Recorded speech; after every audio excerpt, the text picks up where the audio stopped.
Hola amigos, bienvenidos a otro episodio más de Liderazgo, la voz del líder, donde en cada episodio de este subpodcast tenemos líderes en diferentes ámbitos, diferentes rubros de negocios aquí en El Salvador, personas que están haciendo, han hecho y seguirán haciendo las cosas muy bien y poniendo en alto el nombre de nuestro país en el rubro en que trabajan.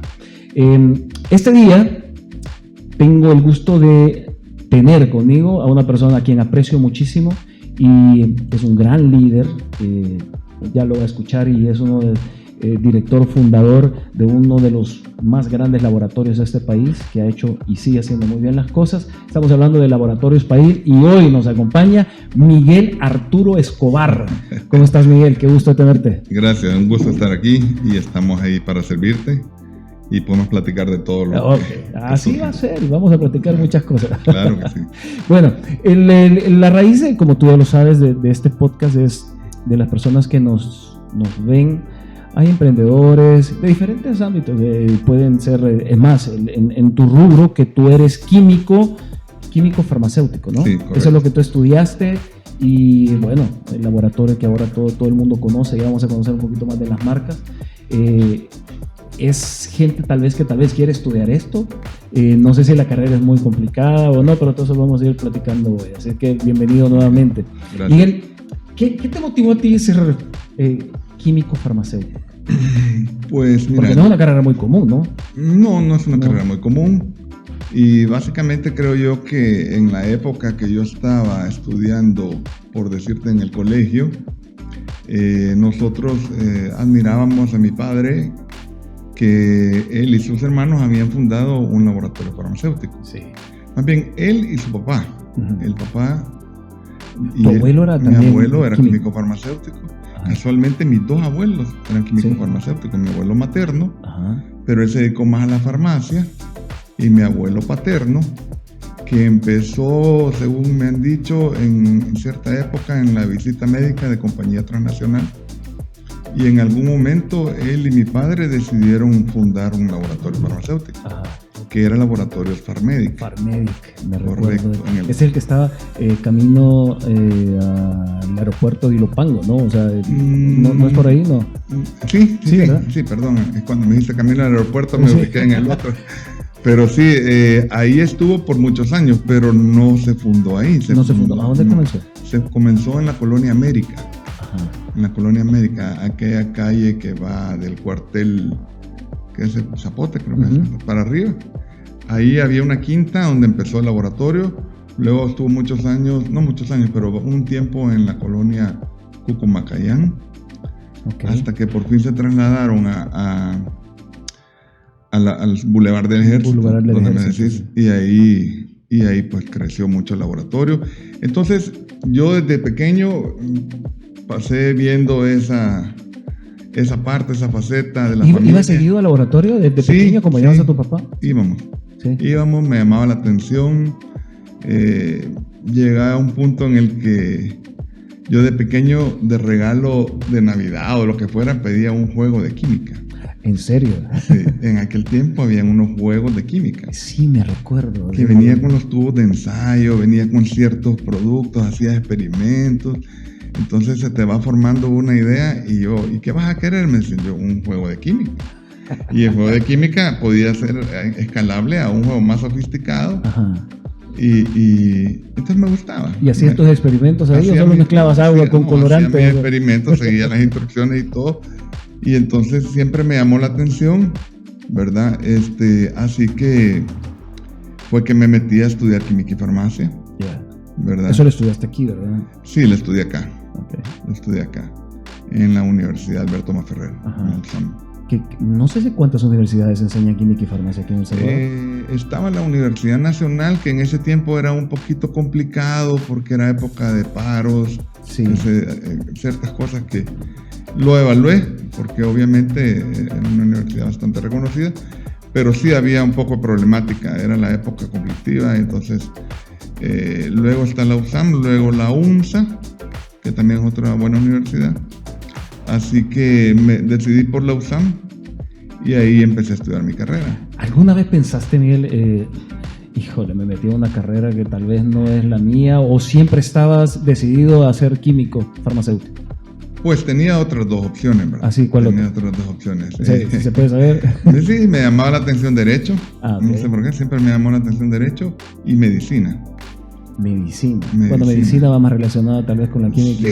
Sí, va más relacionado, pero siempre sentía yo que si yo pensaba en mis adentros, veo una persona accidentada, voy a tratar de auxiliarla.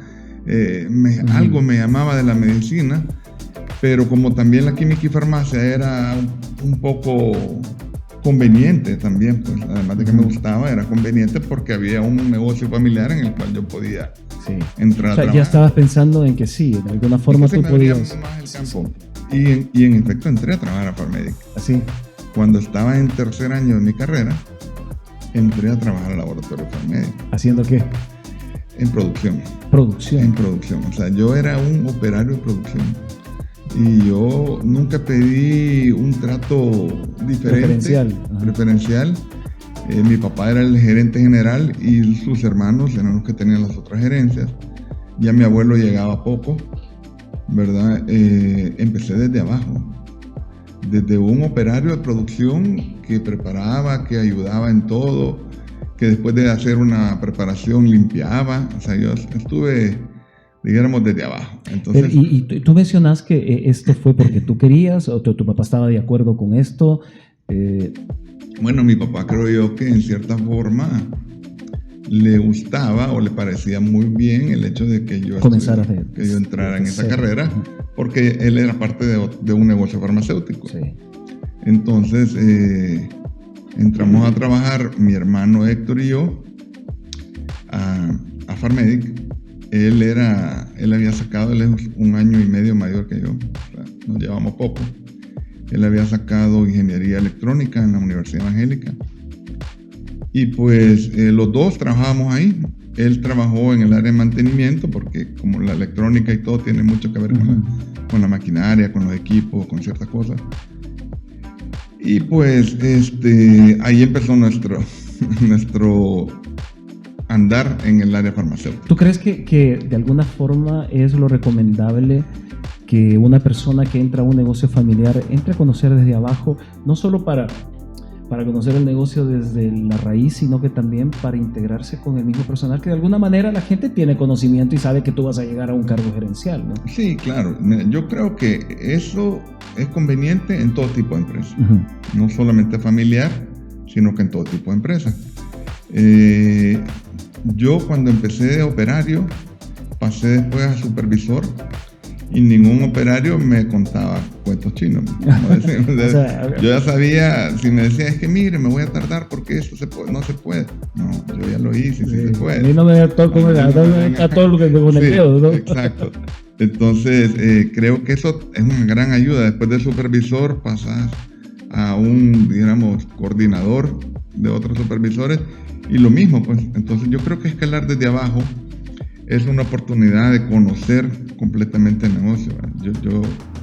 Yo conozco un amigo que creo en aquella época era gerente regional de una cadena de cines que entró al país, y yo me acuerdo que él me contaba de que en su capacitación en Dallas, creo que fue, él venía para gerente, o sea, él estaba en un puesto importante, pero le tocó estar en los puestos de sala desde abajo hasta vender palomitas, de todo, lo cual yo lo admiraba bastante y decía, qué interesante. Sí. Y era como esa empresa hacía que el gerente recorriera, por lo menos conociera. No es que él entró a trabajar ahí, sino que era parte del entrenamiento. Sí. Y eso, pues, bueno, al final, de cierta manera, te abre un panorama de toda la operación, ¿verdad? Entonces, yo, por el contrario, a mí sí me tocó trabajar ahí, no era mi entrenamiento, porque yo trabajaba ahí. Y entonces, me parece algo muy, muy positivo que se haga en cualquier empresa. ¿Alguna vez hiciste una metida de pata, como decimos en buen salvadoreño, o en la producción, y si cometiste algún error o algo que, te recuerdo, te marque, o situación complicada con tu familia?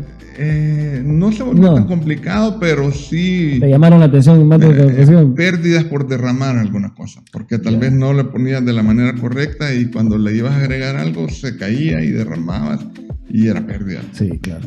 Pero falta de experiencia, falta de conocimiento.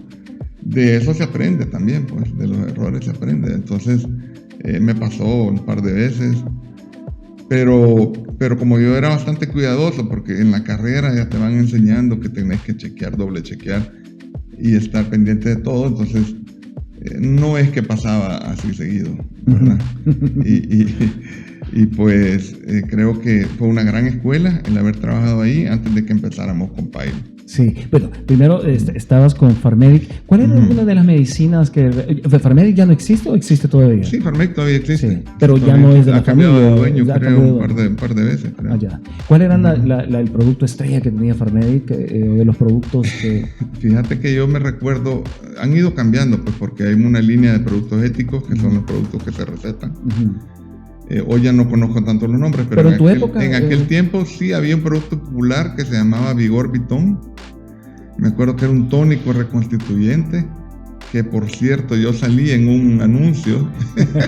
Aparte estrella de salí en un anuncio, estaba bien cipote, salí en un anuncio de Vigor Vitón y pues era como un tónico vitamínico reconstituyente que se vendía en todo el país. Ajá. A nivel masivo.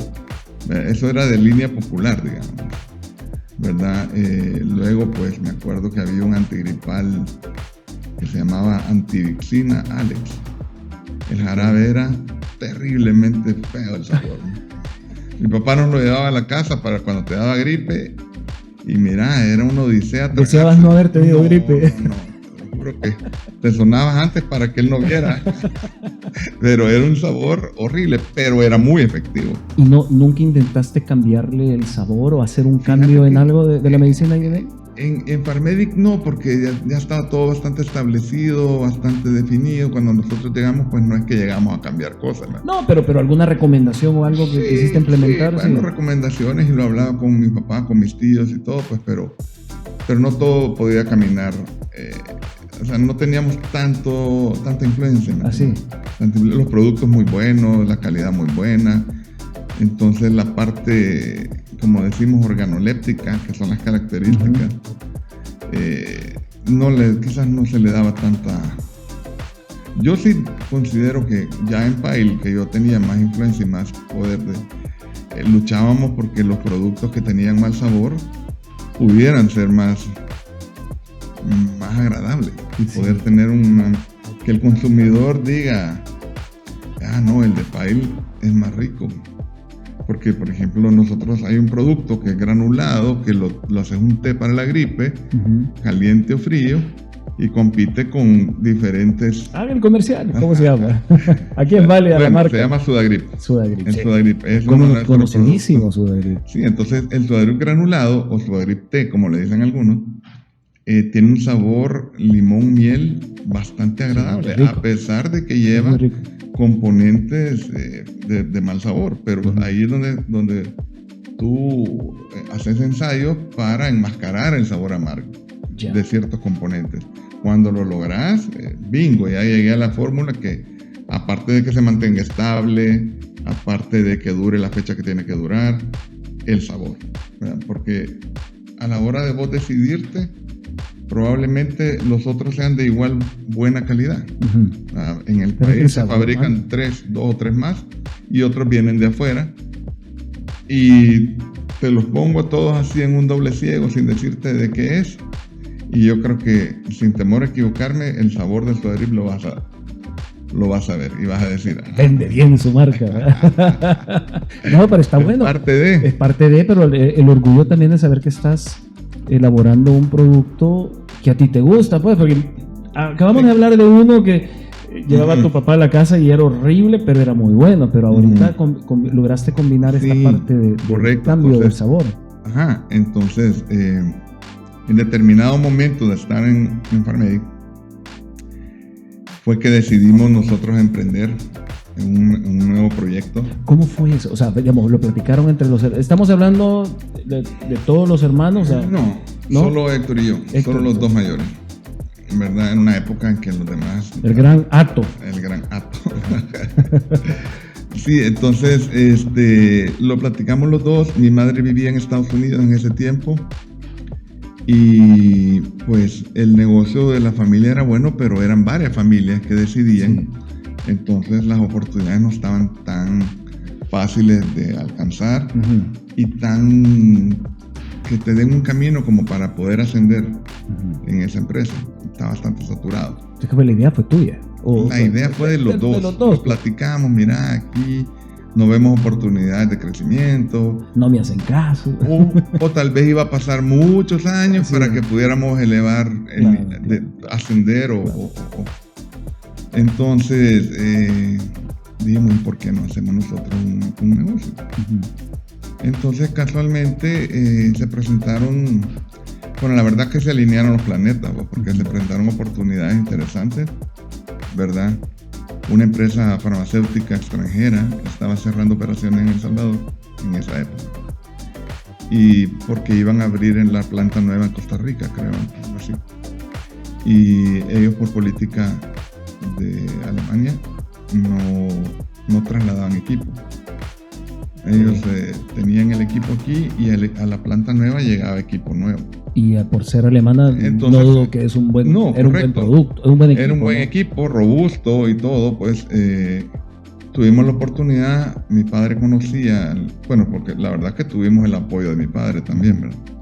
Mi madre nos apoyaba desde allá, desde Estados Unidos, y mi padre con los contactos y todo, él entendió cuando le dijimos, mire, la verdad que queremos emprender en algo aparte de nosotros, pues que nos permita decidir, crecer y todo, sin imaginarnos lo que eso implicaba, porque se veía fácil, pero ha sido cuesta. No era nada fácil. Los primeros años son bien duros. ¿Por qué? O sea, ¿por qué son duros? Fíjate que bueno, nosotros, solo para hacerte un poquito más, terminar la idea, con esta empresa le compramos varios equipos, varias máquinas, muy buenas, pero ya tenían bastante años de uso, por muy buenas que sean. Había que arreglarlas, invertirles, había que buscar un local que nos permitiera acondicionarlo y todo. Pues en ese momento mi hermano y yo éramos los que hacíamos de todólogos, o sea, estábamos a la par de los constructores, ¿verdad? Esta pared aquí, esto allá, y todo siguiendo las normas, ¿verdad? Que en esa época se pedían. Pero podías comenzar ya con normas internacionales, porque estabas actuando todo. Esa es la idea, cumplir las MP, ¿verdad? O BPM en español, ¿verdad? Que son las buenas prácticas de manufactura. Y en ese tiempo, pues, era la Junta de Vigilancia de la Profesión Químico-Farmacéutica la que te exigía y tenía todos los inspectores y la auditoría y todo. La cosa es que pues arrancamos con un proceso de instalar los equipos, acondicionar un local, que el local ni siquiera era nuestro, era alquilado. ¿Es donde están ahora, no? ¿O era en otro lugar? Es parte de donde está hoy la planta. Ah, ya. Por el castillo gris de la policía. Sí, En aquel tiempo, bueno, hasta eso, la zona era un poquito difícil. Estamos hablando de 1992. ¿Pero y por qué ese lugar? Porque ya estaban ahí, encontraron ustedes el lugar. Fíjate que en realidad no teníamos muchos fondos como para ser tan selectivos y tan imaginativos en buscar algo muy bonito. Teníamos fondos limitados, muchos de los fondos con los que íbamos a arrancar los habíamos invertido en maquinaria. Entonces, encontramos ese local que era de un amigo, de la hermana de un amigo, algo así. Nos lo alquiló como para ver qué tal nos iba. Pues al principio estábamos, todavía que no sabíamos qué tal nos iba a ir, entonces... Pero montar una planta así, no es como que va a decir, claro, los escritores y nos vamos, sí, ¿no? O sea, que todo era en pequeña escala. Ya. O sea, todo era en pequeña escala. No es lo que existe hoy. A pesar de que los equipos eran de alta producción. Sí, ya. Porque en esa compañía extranjera a la que le compramos los equipos era de alta producción. Pero los espacios eran limitados, entonces teníamos que hacer ajustes y ver cómo salíamos con eso. La policía, ese era el castillo de esa época, la policía, y no sé si alguna vez pasaste por ahí, la calle de enfrente tenía unos caritones y tapaban con malla ciclón y habían razor en el piso. Sí. Era una cosa que todavía se sentía un poco complicado. Sí. Pero como para nosotros era fabricar, no es como el comercio que necesitas exposición. Sí. En una fábrica no cumplía las condiciones de poder fabricar. Vimos los locales, o sea, era un local compuesto por 4 o 5 locales que no tenían división. Entonces era como un julón, como decimos aquí, rectangular. Entonces empezamos en nuestra mente a diseñar, a hacer aquí, a hacer allá. Un amigo nos ayudó mucho, que conocía bastante el negocio. Y pues llegamos a un primer diseño, nos metimos de lleno a eso. Todo el 1992, casi que todo el año, nos tomó acondicionarlo. ¿En qué año nació entonces Pail? La idea nació con ustedes dos. Con nosotros dos. Y cuando se concretó ya, que se compró la maquinaria y empezaron ya a montarlo. Prácticamente la fecha de nacimiento es cuando ya la autoridad sanitaria te extiende tu certificado de operación. Sí. ¿Verdad? Más no saben todo el sacrificio de arte. Correcto. Sí. No lo saben, pues, pero... Y también un factor que se me estaba olvidando es que comenzamos por la forma farmacéutica más delicada. ¿Por qué? ¿Cómo se hace? Porque los equipos que nos vendieron eran para fabricación de inyectables. Ah, ok. Entonces eso es más complicado. Es que la fabricación... Es más delicado. Es más delicado. La fabricación de inyectables implica tener áreas... casi estériles, pues le llaman área estéril, aunque son áreas asépticas, con una asepsia ultra controlada, con filtros especiales, aires especiales, cambios de aire por hora, en fin, un montón de requisitos más que lo que lleva un laboratorio de medicamentos, de tabletas o de líquidos, jarabes, líquidos orales. La mayoría de laboratorios en el país comenzó con líquidos orales, o sea, jarabes, tónicos, elixires. Luego pasaban a tabletas, que ya requería otra maquinaria, tableteras, mezcladores. Y por último, algunos daban el paso a llegar a inyectables. ¿Farmedic tenía inyectables? Farmedic tenía inyectables. O sea, que era familiar para ti algo. Sí, exacto. Sí. Aunque yo nunca estuve en esa área de inyectables, fíjate, o sea, que fue cosa, pues. Pero... Farmedic, el área de inyectables era bastante pequeña, eran pocos los productos inyectables. Entonces nosotros, como íbamos a Farmedic y trabajamos en Farmedic, contactamos a un par de personas ya jubiladas que habían trabajado en Farmedic por muchos años en el área de inyectables. Ya. Entonces, con gusto, era Miguelito y Héctorito, los niños que llegaban, porque antes de trabajar en Farmedic llegábamos como niños, pues nos veían y todo. Entonces, con gusto, ellos nos tomaron cariño y todo. Entonces, ellas son dos señoras y ellas nos ayudaron mucho en el comienzo. Para el arranque, para las pruebas. Luego, pues contratamos a una licenciada para control de calidad que también nos ayudó mucho porque había trabajado en un laboratorio de inyectables en el país. Entonces, fuimos haciendo equipo. Yo creo que es clave para cuando vas a empezar, rodearte de buenas personas que te ayuden. Muy inteligentes. Sí. Que aporten, que sumen, sí. ¿Verdad? Entonces, creo yo que eso nos ayudó mucho en el arranque. ¿A quién se le ocurrió el nombre Pail? ¿O de dónde viene el nombre? O sea, porque a mí siempre me ha llamado la atención saber de dónde viene el nombre.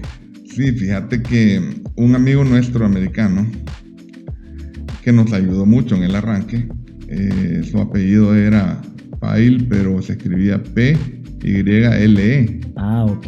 P-Y-L-E, entonces se pronuncia Pail. Pail, ajá. Pero nosotros dijimos, si le ponemos así, en agradecimiento a él, Pile va a decir. Le van a decir Pile. Entonces ya como que le van a decir Pile. Entonces yo, no sé, creo que fui yo el que tuve esa idea de decirle, pongámosle como suena literal. Pail. Suena Pail. Por supuesto, hay gente que nos dice Pail. El nombre correcto es Pail. Pail. Okay. Pail, pero en realidad... Se puede decir como quiera. Se puede decir como quiera, pues. Creo que somos más conocidos como Pail que por Pail. Pero en la publicidad... Se trata de decir Pail. Pail. En los anuncios, si los oís. Y en cierta forma siento yo, a veces digo, no se escucha bien cuando decís Pail, ¿verdad? Entonces yo he oído anuncios en la radio donde dice Laboratorio Pail. Y la gente, ¿laboratorio qué? ¿Entendés? Entonces como que... Pero salió y ni modo, así nos fuimos. Y cómo se llama, cuando hablábamos con gringos o gente de afuera nos decían pale, porque así es como ellos lo pronunciarían. Ahí sí. Ajá, sí, pale. Entonces, siguió. El nombre al principio era un poco extraño, ¿verdad? Pero ya después se va. Pero no generó ningún tipo de problema para introducirse en el mercado. ¿Cuál fue el primer producto? Me imagino que fue un inyectable, lo primero que salieron al mercado, ¿no? Sí. Fíjate que nosotros empezamos cuando en el 92 nos dieron el certificado de operación del laboratorio, ¿verdad? Que prácticamente fue un gran logro, lo celebramos, fue una cosa como que lo pudimos hacer, ¿verdad? A pesar de lo complicado que era. Empezamos maquilando unos productos inyectables, ¿verdad? A otras empresas, pero eran en la línea veterinaria. Ok. En la veterinaria. Pero lo que eran vitaminas. Creo que era una vitamina A, E y D en viales inyectables. Hay gente que tiene la noción equivocada de que el producto inyectable veterinario es de inferior calidad de inferior requisitos de un humano, y en realidad no. O sea, un mismo laboratorio puede hacer producto veterinario. Hoy no. Hoy hay requisitos específicos para cada uno, pero a lo que yo quería llegar era que es igual de complejo. Es igual de complejo, el llenado, los excedentes, todo es igualito. Lo único que ahora, pues por los requisitos actuales, una planta de laboratorio de medicamentos veterinarios debe estar inscrita como tal. Ok. Y solo se dedica a veterinario. Se convirtió muy estricto esto aquí en El Salvador, ¿verdad? La regulación de esto. Pues la verdad que no en El Salvador, sino que a nivel mundial. La norma ha ido tras ediciones donde se van incorporando requisitos, y pues el laboratorio iba cumpliendo al día, ¿verdad? Entonces nosotros lo hicimos, eso de maquilar esos viales de vitaminas, más que todo para probar los equipos. No era que nos íbamos a dedicar a eso, y lo sabíamos. Lo que queríamos es probar los equipos, probar la esterilidad de los productos. Lo tomamos como una parte piloto, pues. Entonces este laboratorio necesitaba eso. Creo que ellos lo que tenían era unos viales grandes de bastante volumen, y lo que necesitaban eran fraccionarlos en vial pequeño. Entonces les dijimos que sí, porque necesitamos hacer pruebas. Entonces comenzamos con eso, hicimos las pruebas, todo salió súper bien, gracias a Dios. La esterilidad, todas las pruebas, sellado, hermeticidad, todo súper bien. Entonces sirvió como un ensayo, no es que nos dedicamos a eso. ¿Y cuál fue la primera medicina o el primer producto ya como país, pero ya como marca para el público? ¿Te recuerdas? ¿O sí, salieron varios? No, me acuerdo que el antigripal era como que el que nosotros teníamos en mente que había que sacarlo, era un producto de batalla, el Sudagrip inyectable. Desde que salió ya tenías el nombre de la marca. Sí, fíjate que la marca al principio, pues como éramos nosotros, Héctor y yo, los todólogos, ¿verdad? Entonces creo yo que la marca tuvo un poco de influencia por un producto extranjero que empieza con Suda. Y como aquí había mucho la parte grip al final de los antigripales, entonces a mí se me ocurrió, bueno, Sudagrip, la verdad que suena bien, ¿verdad? No, y te lo imaginas, porque ¿qué es lo que pasa cuando alguien tiene una gripe y está sudando? O sea, sudar la gripe, ¿verdad? Correcto, y todavía se utiliza como parte de las campañas campañas publicitarias y todo, porque la gente se identifica mucho con eso. Entonces la marca Sudagrip fue uno de los primeros productos, ¿verdad? Luego pues el B1, B6, B12, que también hay un producto líder extranjero muy conocido, y nosotros entramos con nuestro Neuraxin. Que Neura por dolores neurálgicos, neuritis, etcétera, es parte de las indicaciones. Y ese fue otro producto, uno de los tres fantásticos con los que arrancó el laboratorio, ¿verdad? El antigripal, el vitamínico B1, B6, B12, y un diclofenac sódico, que era un analgésico inyectado que se usaba mucho, todavía se usa mucho. Ahí cometimos un error en la marca. porque empezamos con un nombre que no habíamos hecho el registro de marca. Pues tratamos de cortar un poco los gastos, ¿verdad? No hicimos la búsqueda. Bueno, vos sabés lo que todo eso es de marca, ¿verdad? Porque si no lo registraste, los abogados se encargan de la búsqueda, registrarlo, ya una vez presentado ya no te lo pueden copiar, etcétera, etcétera. Empezamos con un nombre y brincó alguien. Esa marca yo la tengo registrada. Bueno, ni modo, vamos a cambiar y ahora sí, ya lo registramos antes. Tuviste que cambiar mucho. Tuvimos que botar cajas impresas, etiquetas, literatura le llamamos nosotros al inserto. Sí. Lo que viene en pequeño, o sea, en letritas más pequeñas que las más pequeñas que usted se... ¿Por qué que te recuerda la copia al colegio? Sí, o sea, ya nosotros que de alguna manera no enfocamos tan bien, o sea, ¿por qué se hace? Bueno, la pregunta aprovecho de hacerla aquí de forma graciosa, pues, pero... Fíjate que sí, en realidad... Si no sería un gran pergamino, ¿o no? Sí, la verdad que se trata de poner bastante información en un requisito legal. En aquel tiempo sí, había requisitos para lo que tenías que poner.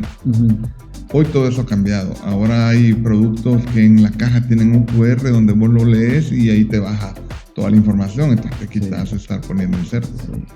Pero lo que pasa es que no toda la gente, ya diría gente de edad tal vez que no tiene acceso correcto. A la tecnología, podríamos siempre decir. Se sigue usando el inserto de papel. Siempre. Y como es tanta información en tan poco espacio, había que hacer letra pequeña. Sí. Incluso, la pregunta, nada. No, incluso lo doblabas como en 5 partes y bien doblado. Nosotros hasta empezamos a cotizar una máquina dobladora que metías en la página y te la doblaba para poder avanzar, porque la velocidad con que sacas el producto es clave para poder mantener una existencia.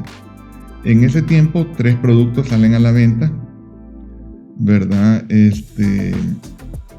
Y a la vez empezamos a maquilar productos inyectables a otros laboratorios, pero maquilando producto humano.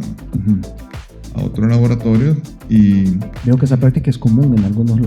he escuchado varios laboratorios que hacen esto. La verdad que sí. Fíjate que en el caso nuestro nos ayudó mucho porque lograbas economía de escala en la compra de ciertos insumos.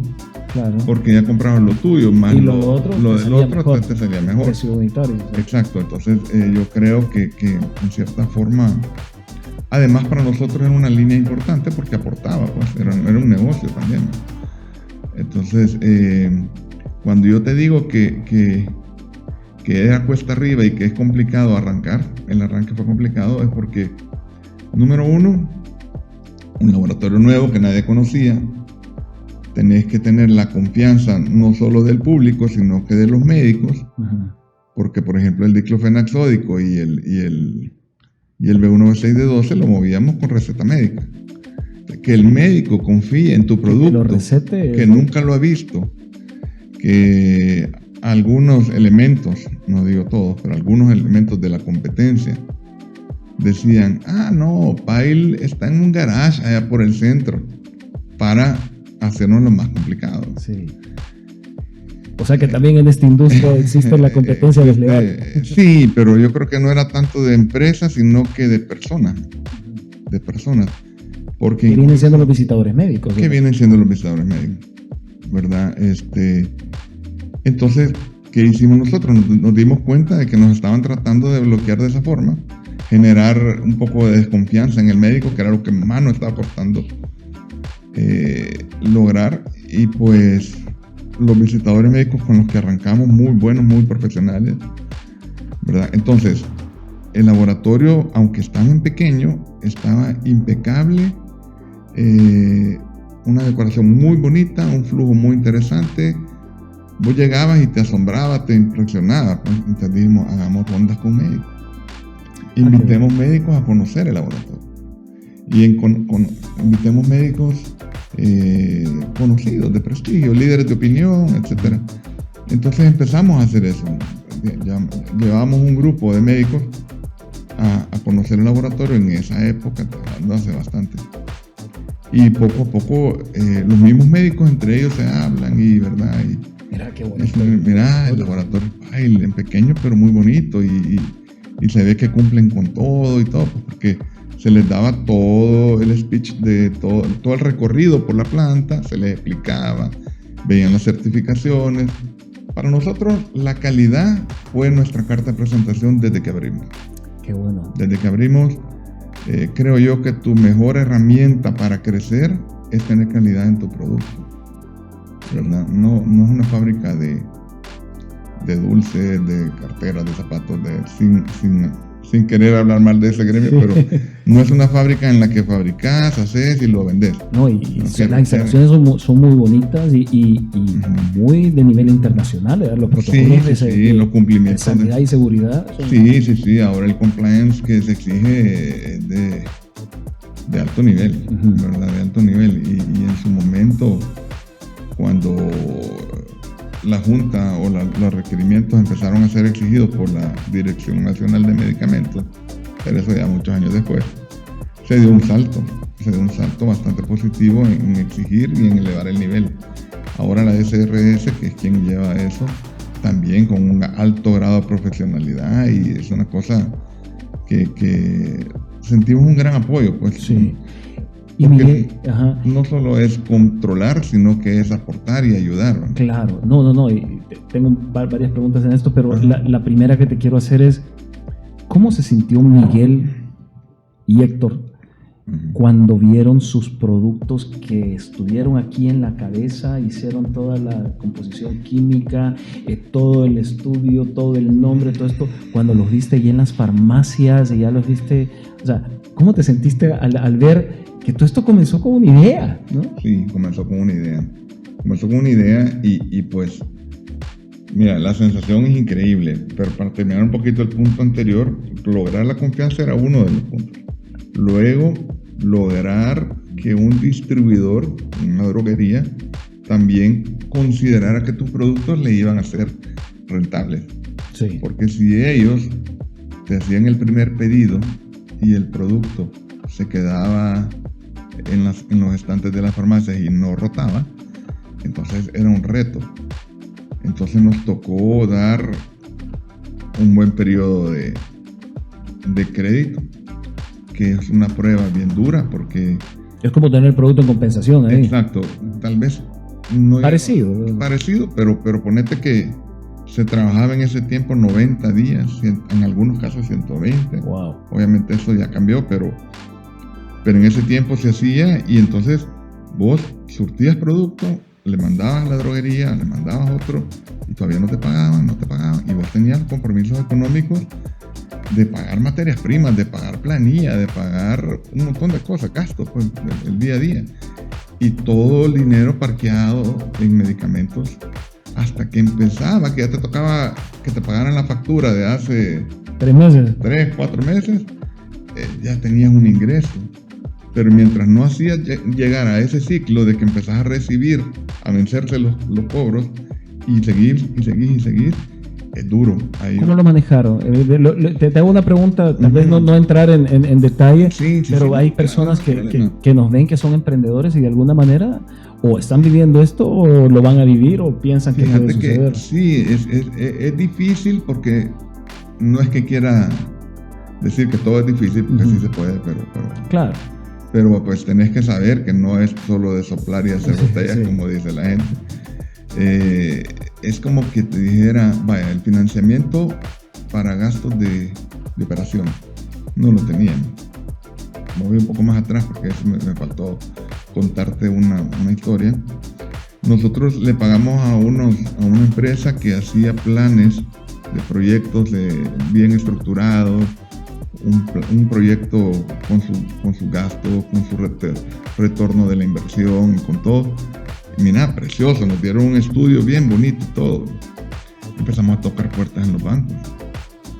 Nos cerraban la puerta, pero capital de trabajo no teníamos, y era lo que necesitábamos para arrancar. Entonces decían, sí, está muy bonito el proyecto y todo, pero no teníamos garantía hipotecaria, el local era alquilado. Teníamos una maquinaria usada, pues buenísima y todo, pero usada, que tampoco representaba una prenda para el banco como para qué. O sea, también que era una época difícil para el país, era una época complicada, entonces muchos bancos, no te puedo decir que nos cerraron la puerta, pero sí nos dijeron, no, ahorita no, ahorita no, joven. Entonces, un banco creyó en nosotros. ¿Te lo puedo decir? Sí, aquí puede decir cualquier marca. Ok, Banco Hipotecario. Okay. Banco Hipotecario en aquel tiempo creyó en nosotros, creyó en el proyecto, y pues nosotros estábamos muy contentos y muy agradecidos que ellos nos extendieron el primer crédito, la primera línea de crédito, para poder hacer capital de trabajo, pero obviamente con los inconvenientes que yo te explicaba del crédito y todo, o sea, era bien difícil que eso fuera suficiente. Tal vez no dimensionamos la cantidad de plata que iba a estar en el mercado y que no ibas a retornar hasta un tiempo después. Eso no lo habían previsto. Sí lo previmos, pero no pensaron que iba a ser tan doloroso. Sí, exacto, correcto, porque pues había que romper el hielo en muchos lugares. Entonces empezamos a buscar, pero sí nosotros, clave que creo yo que todo el mundo debe saber, es que tenés que honrar los pagos. Sí. Mi madre siempre fue una persona, siempre ha sido, porque siempre ha sido y es una persona muy estricta, y te decía, si tenés que pagar algo, hacelo. Ve cómo conseguir y lo haces. O das la cara y dices, miren, no le puedo pagar, pero le voy a tener tal fecha, le tengo el dinero. Pero lo peor que puedes hacer es escondértele a un proveedor. No recibirle llamadas que te están cobrando y te haces el loco. Eso te cierra puertas más que te abre. Entonces tener un buen crédito es como tener dinero ahorrado, porque el crédito va a estar ahí cuando lo necesites. Había un proveedor que le decíamos, mire, este mes está difícil, no le puedo pagar, pero le vamos a pagar dentro de 15 días, por decirte algo. Entonces el proveedor apreciaba que dábamos la cara y que decíamos, entonces, vaya, está bien, decía. Si quiere, pues le reconocemos algo. No hay problema. Está bien, pero le daba seguridad y tranquilidad, que no es como un cliente que lo anda buscando que te pague. Y la palabra es lo más importante que puede tener un ser humano. Entonces, la próxima vez que necesitas crédito, él no te lo va a negar. Sí. Pero si quedas mal, no te lo va a dar. Entonces, esos son los sabios consejos de una madre, doña Conchi. Correcto. O sea, sí, doña Conchi. Un saludito, de verdad. Qué bueno, porque muchas personas, perdón que te interrumpa, que vamos a seguir hablando siempre de laboratorio, es que muchas personas piensan que el éxito ahora que lo escucha nació de la noche a la mañana, se me ocurrió montar esto y ya soy exitoso. O sea, esto es lo bonito de este podcast, de estas entrevistas, porque nos damos cuenta que marcas tan prestigiosas han nacido de una idea, pero han tenido sufrimiento, pero siempre con la meta y la visión de, en tu caso y el caso de ustedes, me encanta, de la calidad, porque si mantienes la calidad, el producto puede perdurar, pues, porque... Correcto. El producto va en ascendencia sin parar si tenés una calidad que la puedes demostrar y que además la gente la pueda percibir en el bienestar después de haber probado tu producto. Ahora, tu padre, que en paz descanse, don Héctor Escobar, que lo menciono aquí, gran músico de este país, gran farmacéutico definitivamente, gran persona, tuve el placer de conocerlo.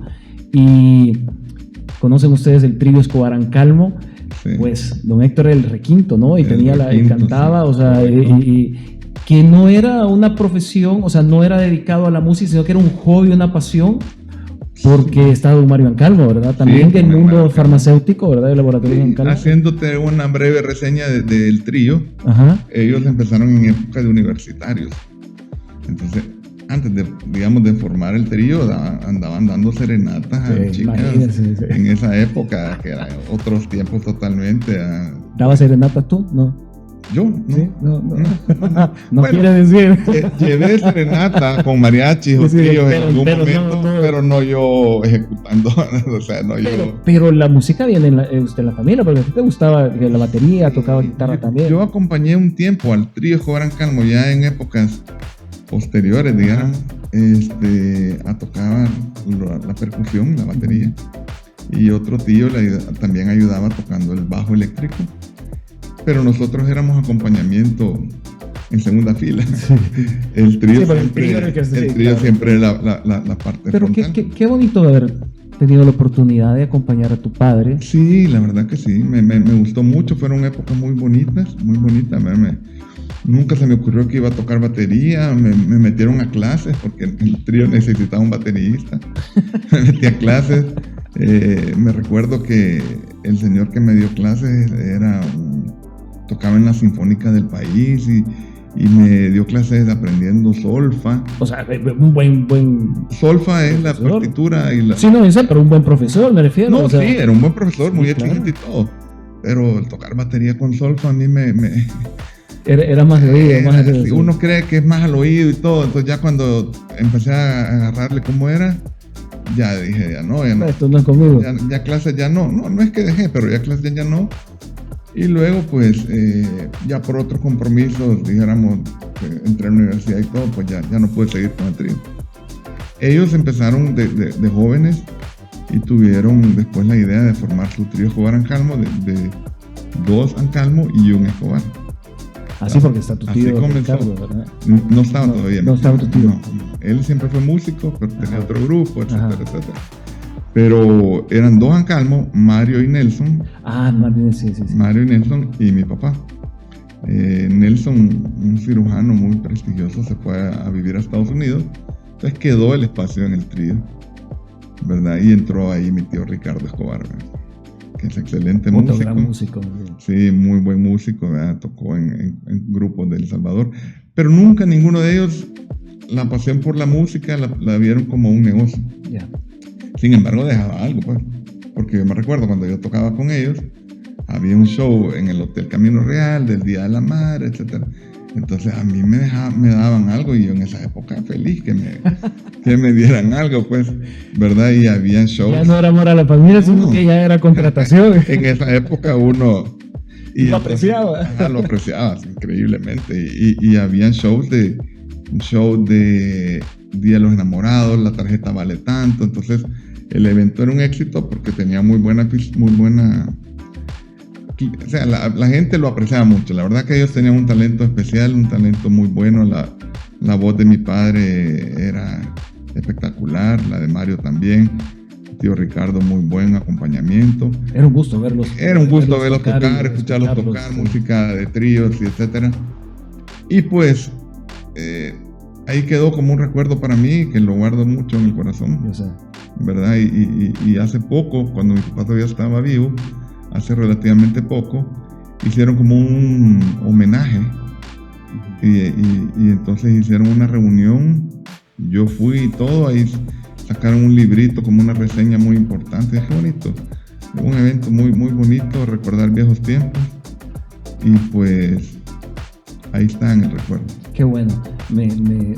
Yo sé la cercanía, muy cercano con tu padre, tú, ¿no? Sí, la verdad que sí.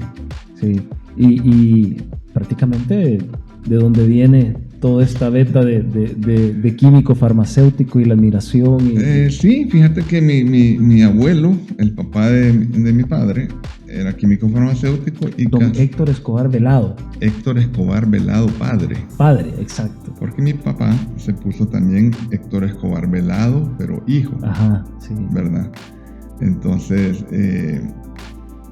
me acuerdo que en Farmédica mi papá, como era doctor en química, le decían doctor hijo. Él era conocido como doctor hijo. Doctor hijo. Y mi abuelo doctor padre. Ah, mira, qué interesante. Entonces, o sea, y casualmente, mi abuelo materno, el papá de mi madre, fue farmacéutico también. También fue farmacéutico, pero él se dedicó más al negocio de la farmacia. Sí. A la farmacia. Él tenía una farmacia muy grande en la época de 70s, 80s. 70s, que en los 70s, 60s, que se llamaba Farmacia El Águila. La Farmacia El Águila que estaba... Pero esas no eran de Oriente, no, yo estoy confundido. No, es que después abrieron otras. ¿Verdad? Ajá, algo así, otras no sé, Águila, algo así. En ese tiempo solo era esa, estaba en el centro de San Salvador. Como que te pudiera decir ahorita, como el centro ha cambiado tanto, es como que estuviera atrás de la biblioteca El Vinaje. Okay. Atrás. En la siguiente cuadra. Sí. Ahí era una esquina, un local grande. Que por cierto, ustedes están bien cerca del laboratorio de ahí de Está la relativamente cerca, sí, de casualidad, fuimos a caer cerca. Esa farmacia La Isla Era una farmacia grandecita, de las grandes de esa época. La fundó mi abuelo, la siguió viendo mi madre. Y nosotros también crecimos yendo a ver la farmacia y todos nos metíamos a ver. Estábamos bien pequeños, obviamente. Y pues ahí la farmacia nunca influyó en mí, en pensar en yo hacerme farmacéutico. Ajá. Porque yo veía la farmacia como una tienda de medicinas. No era algo como que no conocía el mundo ya de la industria farmacéutica. Ya una vez lo vas conociendo, ya te abre el panorama y ya decís, bueno, sí, la verdad que... Ahora, Miguel, entra la familia, bueno, tu hermana Carolina, le hemos visto mucho en revistas y en un montón de publicaciones, que es una gran líder, como mujer aparece en muchos foros de liderazgo femenino. Entra tu hermano Marco también, ¿verdad? Uh-huh, sí. O sea, la familia ya lleva Pile,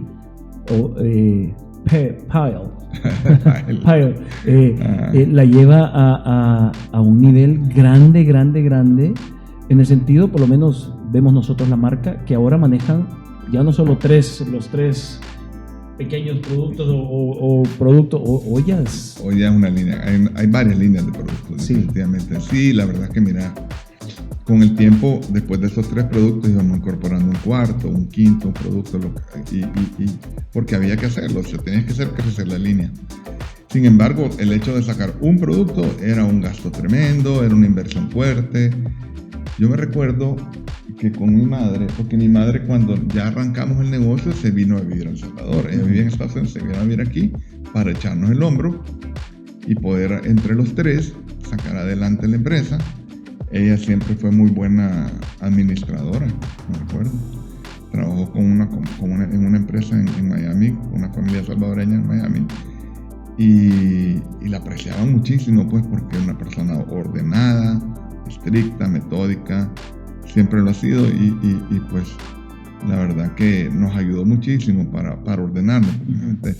Mi hermano y yo de administración no mucho, pues, en su momento. Ya después ya Héctor sacó una maestría en administración y como yo era más la parte técnica, me quedé metido en eso. Pero en fin, al principio fue, digamos, después de los primeros 5 años, ya teníamos más productos, ya el laboratorio caminaba, pero no sentíamos que había brincado así a un lugar de que vos ya te sentías que esto va caminando sobre ruedas y todo va súper bien, porque era de meterle.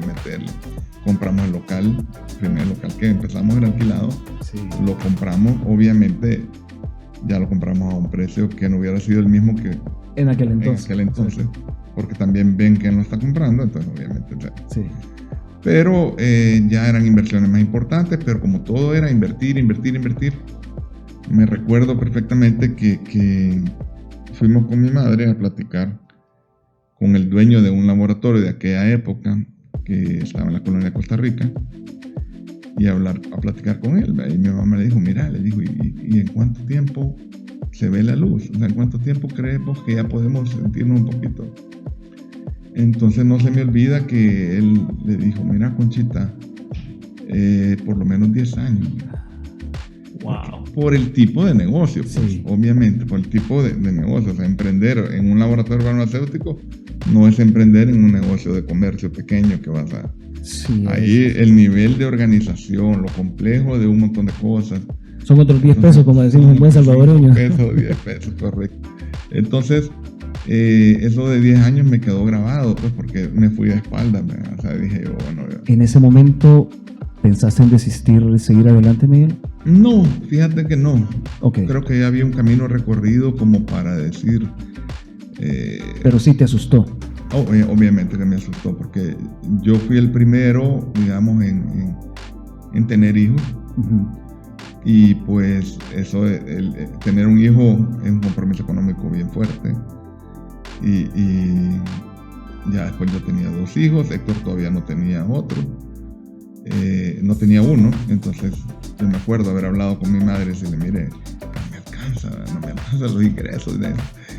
Entonces, y es duro porque es tuyo, o sea, entonces, no es como, mire, me voy a ir a trabajar a otro lado. Lo que pasa es que las decisiones las tomamos entre todos, y ella veía la parte administrativa, entonces yo quería ver si me podía ayudar un poquito en esa época, ¿verdad? Porque era complicado. Entonces, te voy a aumentar 5 pesos más. Me dijo, ¿vos te metiste a tener hijos? Me dijo. quedé así, ¿no? Ese argumento no lo puedo rebatir, ¿verdad? Y pues, ni modo, ¿verdad? Seguir hacia adelante. Mi papá decía, para atrás ni para coger impulso. Sí. Siempre hacia adelante. No te topas con algo, un tropiezo, levantate y seguí. O te quedas en el suelo lamentándote, que no es la idea. No es la idea. Así que creo yo que persistimos. El laboratorio empezó con un personal de 8 personas. Okay. Éramos 8 personas. La primera Navidad que se vino en el 92, para empezar el 93, mandamos a comprar panes con pavo, gaseosas, y esa fue la primera reunión navideña del país. Ahora, actualmente somos casi 1000 empleados. ¡Wow! De 8 a 1000 empleados. Qué bendición, porque son 1000 familias, o sea, 1000 personas. Somos una fuente de trabajo importante, creo yo, y eso nos llena de satisfacción. Mira, el hecho de haber empezado de cero, prácticamente empezamos de cero, no heredamos nada, no es como que la familia viene desde antes y te deja una planta y vos la arreglás, lo cual también tiene un mérito, obviamente. Sí, claro. Pero haber empezado de cero te llena de un orgullo y de una satisfacción importante. Totalmente. Yo hoy veo más la parte administrativa, un poquito más hacia afuera. No llego mucho a la planta porque hemos ido delegándole a otras personas. Pero cuando llego a la planta me encuentro a empleados de antes de ese tiempo y me saludan efusivamente. De corazón, ¿verdad? Sí, entonces, y te llena de orgullo, se te hacen un poquito el estómago así, como que... se te hace... Y empezás a ver las galeras, las bodegas, los equipos, todo, y es increíble. Te hace un poquito de pausa. Increíble lo que hemos logrado y a dónde hemos llegado, ¿verdad? Y lo aprecias de una manera bien. Yo ya vamos aterrizando, cerrando, que se nos ve el tiempo, podemos pasar hablando horas. Sí. Qué orgullo, de verdad que qué orgullo para primero tenerte como invitado aquí, de verdad. Gracias. Que aprecio mucho que hayas aceptado esta invitación, que cuentes la historia de un laboratorio que hoy es uno de los mejores laboratorios que tiene este país y comenzó con un sueño, con una idea. Nada ha sido fácil, hay cosas que han sido satisfactorias, otras que han sido tragos amargos, en los cuales vamos a avanzar. 10 años voy a ver la luz, necesito más dinero. O sea, es una historia fascinante para saber lo que es ahora Pile y lo que brinda aquí a El Salvador, porque nosotros vemos los anuncios y el laboratorio Pile y está presente, ha hecho muy bien su trabajo.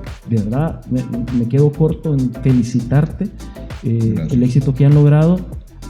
Para ir terminando, ¿a dónde vamos ahora? ¿Qué sueño tiene Miguel? Porque fue tu idea, o sea, ¿qué idea? O no sé si la podemos decir, porque tal vez a veces pueden ser sorpresas, pero ¿cómo es el crecimiento del país? Pues mira, nosotros siempre tenemos proyectos, ¿verdad? Por ejemplo, exportar a otras zonas de la región o del mundo siempre ha sido como algo importante para nosotros. Somos buenos exportadores a nivel de la región, Centroamérica y el Caribe, pero el Caribe dominicano únicamente. Hemos logrado avanzar bastante en eso, pero queremos incursionar en mercados nuevos, el del Cono Sur, y probablemente hacia Estados Unidos con ciertos productos que están permitidos, que se pueden ingresar como productos, suplementos nutricionales, etcétera. Creo yo que es un campo importante. El mercado estadounidense es enorme. Entonces, ya hay mucho producto de Pile que lo llevan en comedero. Mira qué bien. En maleta. Sudagripes, lo encontrás. Suda. Sí, lo encontrás en Nueva York, en Washington, Los Ángeles, en Houston. Lo encontrás porque nos han dicho, mire, ¿qué están vendiendo ustedes aquí? No, es que los encomenderos llevan productos muy conocidos, nostálgicos en ese caso, y entonces lo encontrás, allá lo encontrás, pero parte de lo que queremos hacer es ya entrar de una manera un poco más organizada, obviamente. Qué bueno, no dudo que por la manera que tú y tu familia han manejado esto, no dudo que vamos a encontrar estos productos en algún día en otros países, y qué orgullo va a ser llegar a otro país y ¡ey! Suda, aquí está. O sea, de verdad que bueno. Para finalizar, Miguel, ¿qué recomendación podrías darle a nuestra audiencia, a la gente que ve que son emprendedores o personas que están en negocio o que le hemos visto, porque todos le hemos visto a palitos en ciertos momentos, decir, ¿seré que estoy en el negocio correcto? ¿Seré que esté haciendo las cosas bien? ¿Qué le podrías decir a todas estas personas que han disfrutado esta entrevista? Porque de verdad que he disfrutado muchísimo la historia de Pyle. Gracias. Pues mira, la verdad que yo creo que tratar de arrancar bien, con buenos cimientos, lo más organizado posible, ¿verdad? Cuidar mucho la economía de los fondos con los que arrancas, ¿verdad? Creo que alguien decía, hay que cuidar los centavos porque los pesos se cuidan solos. Qué bonito. Porque esos son gastos hormiga que no te das cuenta, pero ya cuando venías a sumarlos y lo venías a multiplicar por una cantidad y los venías, no, sí, de verdad es bastante. Entonces, cuidar mucho las finanzas desde el principio, ser lo más organizado posible, cuidar tu crédito cuando tenés, y pues ser siempre optimista, siempre hacia adelante, crecer de una manera organizada, rodearse de buenos elementos. Creo que yo conocí una empresa donde despidieron a un vendedor porque estaba ganando mucho en comisiones. Imagínate. Digo, es lo más ilógico, porque quien terminaba ganando era la empresa. Sí, porque si ganaba esa comisión porque venía el gerente o alguien de ventas dijo, este está ganando mucho en comisiones, pero él generaba ventas. Entonces, rodearte de buenos elementos, y que los buenos elementos vengan a aportar, y que creo yo que hacer equipo, que es lo más importante, tratar de ser líder y no jefe, porque hay una diferencia en ser jefe y ser líder. El jefe habla más en singular, ¿no? Yo esto, yo hice aquí, yo allá. El líder habla más como equipo de trabajo. Claro. Hemos logrado esto, juntos logramos hacer esto. Y lo hace el liderazgo con el ejemplo, ¿no? Exacto, lo hace con el ejemplo. Entonces creo que es clave para el arranque, para empezar, tener los pies en la tierra, tampoco querer de buenas a primeras empezar a correr, ¿no? Hay que caminar, gatear si es posible, caminar después. Y luego pues ya disfrutar que has logrado hacer algo importante. Qué bueno. Gracias, Miguel, nuevamente por haber aceptado esta invitación. Pyle ha gateado, comenzó de una idea, ha caminado, está caminando fuerte, está corriendo como debe de ser, y creo que es un orgullo nacional y ojalá internacionalmente cuando lo veamos ya, no solo que lo llevan los encomenderos, sino que ya estás allá, siga haciendo esto. Te deseamos el éxito, saludos a toda la familia. Gracias. Que sigan este rumbo que llevan, poniendo en alto la química y farmacia El Salvador, porque hay varios laboratorios aquí en este país, ¿verdad? Sí. Y tienen sus productos estrellas. Claro. Creo que el país se reconoce de alguna forma internacionalmente por esto, que sigan ganando también reconocimientos, que sé que han tenido reconocimientos internacionales, ¿no? Totalmente, sí, hemos tenido reconocimientos, y El Salvador se distingue mucho porque tiene una autoridad de salud de primera línea. Hay laboratorios muy importantes con presencia en Centroamérica, y creo que hemos logrado posicionarlo bien. Qué bueno, felicidades nuevamente. Gracias. Y gracias por haber estado aquí es con un nosotros. Gusto, yo te agradezco por la oportunidad. Ha sido un placer de verdad conocer la historia de Pyle, y sobre todo que te conozco y tu parte y crecimiento en esto. Y gracias a ustedes, amigos, por haber estado nuevamente en sintonía de otro episodio más de Liderazgo, la voz del líder, donde conocemos personas que han hecho historia, siguen haciendo historia y harán historia con su producto, con su negocio, con lo que hacen, y ponen en alto el nombre del Salvador. Así es que denle like, compártalo esta entrevista, y esté pendiente de la siguiente entrevista, el siguiente episodio, el siguiente líder que tendremos aquí en su espacio de Liderazgo, la voz del líder. Será hasta la próxima. Gracias. Chidísima. Bueno.